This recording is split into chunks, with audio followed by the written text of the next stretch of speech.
Hello everyone. Z transform का last topic हमारा difference equation.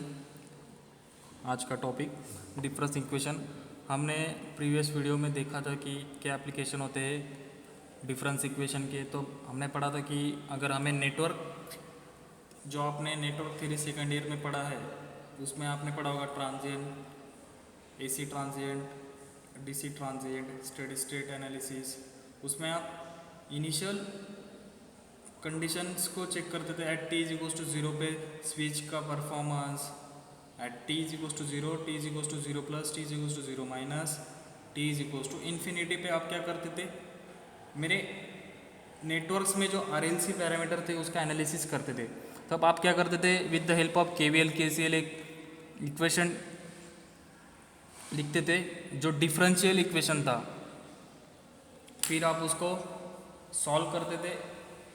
तो for the analysis of analog signals या analog control system या continuous time control system we use differential equation. Means अगर मुझे system को represent करना है ऑन पेपर, उसका एनालिसिस करना है, तो मैं यूज़ करता हूँ डिफरेंशियल इक्वेशन जिसमें डेरिवेटिव्स होते हैं।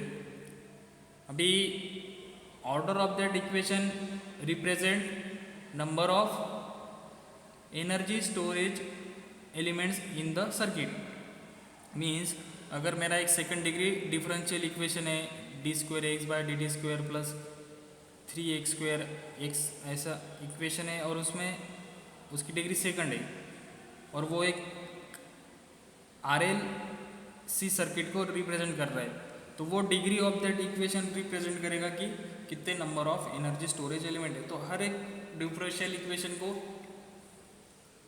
उसका सर्किट का बिहेवियर रिप्रेजेंट करता है।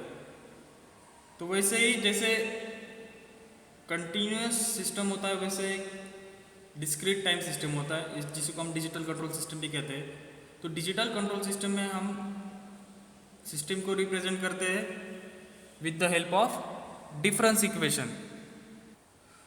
With the help of difference equation हम हमारे डिजिटल सिग्नल को, डिजिटल कंट्रोल सिस्टम को ऑन पेपर रिप्रेजेंट करते हैं। अभी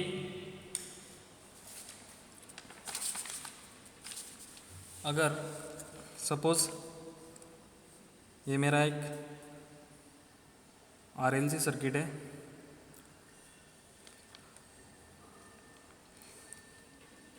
तो कंटिन्यूस टाइम में मेरे कंटिन्यूस सिग्नल क्या रहेंगे, आई ऑफ टी और V of t, voltage and current.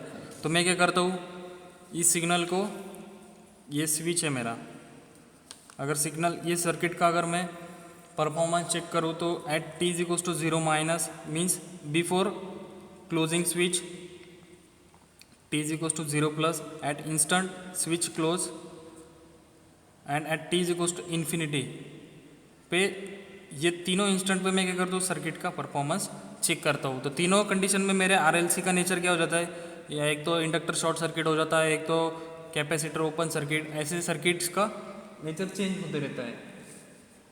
फिर हम क्या करते हैं, केवीएल लगाते हैं। सपोज मैंने केवीएल लगाया इसी सर्किट में at t is equal to zero plus पे, तो मेरा केवीएल में क्या, केवीएल इक्वेशन बनेगा, voltage across resistor, voltage across capacitor plus voltage across inductor, V I of t, I R of t plus voltage across capacitor 1/c integration I d t plus L d I by d t. ये मेरा हो गया एक differential equation जो क्या कर रहा है, इस सिस्टम को रिप्रेजेंट कर रहा है। अभी इसको मुझे अगर सॉल्व करना है तो यहाँ पे देखिए आप, इंटीग्रेशन भी है और डेरिवेटिव है, तो ये इक्वेशन सॉल्व होगा क्या, नहीं। तो इसलिए हम क्या करते थे, लैप्लास ट्रांसफॉर्म की हेल्प लेते थे इसको सॉल्व करने के लिए। अगर इसको सॉल्व करोगे तो क्या आएगा, V I of S is equals to I R of S plus 1/c, 1/c का लैप्लास ट्रांसफॉर्म होता है 1/c I of S plus L inductor का लैप्लास ट्रांसफॉर्म होता है एल एस, और डेरिवेटिव का d I by d t derivative का Laplace transform S. तो ये हो जाएगा फिर मेरा V I of S plus I of S into R plus 1/CS I of S plus L S square. फिर मैं क्या करता हूँ, ट्रांसफर फंक्शन फॉर्म में V I of S upon I of S के फॉर्म में इस equation को अरेंज करता हूँ। तो ये मुझे मिलेगा, सपोज लेट कि मैंने इसको सिंप्लीफाई किया in the form of V I upon, तो मुझे एक कुछ सेकंड डिग्री इक्वेशन मिलेगा एट डिनोमिनेटर पे। तो ये मेरा ट्रांसफर फंक्शन की कंसेप्ट आ जाती है फिर यहाँ पे। तो मैंने दिस सिस्टम, ये जो मेरा नेटवर्क था, मैं था ये एक इलेक्ट्रिकल नेटवर्क था, मैंने क्या किया उसको इन the form of transfer function में रिप्रेजेंट किया with the help of differential equation. उसको सॉल्व करने के लिए मैंने लैप्लास ट्रांसफॉर्म किया। तो सिमिलरली अगर डिजिटल कंट्रोल सिस्टम होता है तो वहाँ पे मुझे सिस्टम को रिप्रेजेंट करने के लिए मैं यूज़ करता हूँ डिफरेंस इक्वेशन, और उस डिफरेंस इक्वेशन को हम सॉल्व करते हैं with the help of Z transform,